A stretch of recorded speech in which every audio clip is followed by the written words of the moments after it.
On entend dire que la mobilisation se en fait, non?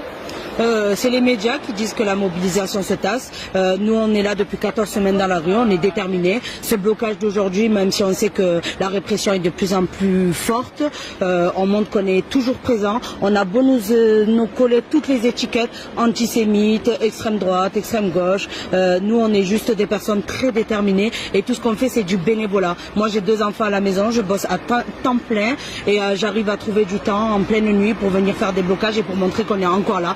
On sait pourquoi on se bat, on a des revendications et à cause de toutes ces futilités qu'on fait passer, on n'est pas antisémite, on n'est pas antisémite, on a des amis juifs, on a des gilets jaunes qui sont juifs, pourquoi l'être, rien à voir avec le mouvement, mais avec tout ce qu'on dit sur notre dos toute la journée, ça fait passer au second plan les vraies revendications. On est là pour se battre contre un système qui fait passer le profit avant l'humain et là on dit non, on dit stop.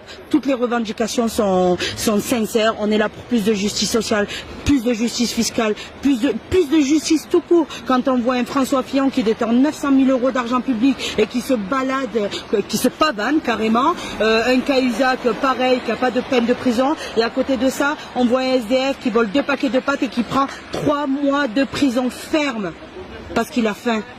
Et c'est pour ça, moi, aujourd'hui, que je suis dans la rue. Mais à l'heure du grand débat national, pourquoi avoir rebloqué aujourd'hui ce matin? Le débat national, ils le font entre eux, les gens sont sélectionnés, personne ne nous écoute. De toute façon, on n'a même pas besoin de faire un débat national. Nos revendications, elles sont écrites noir sur blanc. Le gouvernement les connaît. Alors pourquoi faire un débat sur des revendications qui sont déjà écrites? Ils ne nous écoutent même pas. On demande de lutter contre la fraude fiscale. On n'a pas besoin de faire un débat pour ça, c'est du bon sens. On n'a qu'à regarder l'histoire de Carlos Ghosn au Japon. Il a fraudé le fisc une fois. Ben, si on donnait un exemple comme ça avec tous les fraudeurs, ben, demain, il n'y en aurait plus. Voilà, c'est ça qu'on demande. On demande la taxe à 0% pour les produits de première nécessité. On nous dit oui, mais ça va coûter cher. Mais à côté de ça, on propose de taxer les produits de luxe. Quelqu'un qui va se payer une paire de chaussures à 1 000 €, qui la paye 1 000 € ou 1 200 €, ça ne change pas grand-chose dans sa vie. Nous, on galère un peu tous les jours.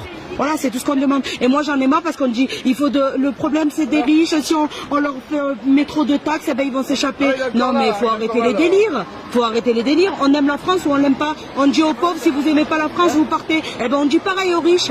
On dit pareil aux riches, si vous aimez pas la France, vous partez. Parce que je suis désolée, personne n'a besoin d'avoir 70 milliards d'euros sur son compte. On n'est pas jaloux des riches. On veut pas être calife à la place du calife. C'est pas ça le problème. Il n'est pas là le problème. On veut juste une meilleure redistribution des richesses. Quand je vois des chiffres officiels qui disent que 82% des richesses produites en France, elles ont été redistribuées aux 10% les plus riches, eh ben moi j'ai envie de vomir quand je vois ça. Ça veut dire quoi? Ça veut dire quoi? Que 90% de la population s'est partagé 18% des richesses? C'est normal en 2019? On a un gouvernement qui est à la botte des multinationales, les plus gros pollueurs du monde. On leur défile le tapis rouge toute la journée et nous, on vient nous taxer sur la taxe carbone. Moi, je suis écolo, ça fait 12 ans que je fais le tri. Ça fait plus de 2 ans que j'ai pas mis les pieds dans une grande surface. Bien sûr, je suis pour l'écologie. Si demain, on me fait une taxe carbone et qu'on me dit, à côté de ça, les transports en commun sont gratuits, mais je suis la première à la payer fièrement, cette taxe carbone. Mais cette taxe carbone, elle allait servir à quoi? Qu'on soit honnête et qu'on nous dit à quoi elle allait servir, cette taxe carbone. Parce qu'ils le savent très bien. Donc c'est bien beau de faire un débat national, mais tout ce qu'on réclame, ils le savent très bien. Ils sont au courant de toutes nos réclamations et toutes nos revendications. Alors ce débat national, c'est juste pour noyer le poisson. Toutes ces histoires d'antisémites, c'est juste pour noyer le poisson. On sait pourquoi on est là, et si on se bat depuis 14 semaines, c'est qu'on est déterminé et on ne lâchera pas l'affaire. Et ça, sachez-le bien. Ceux qui sont contre nous, ceux qui sont avec nous, choisissez votre camp, mais nous on est là et on ne lâchera rien.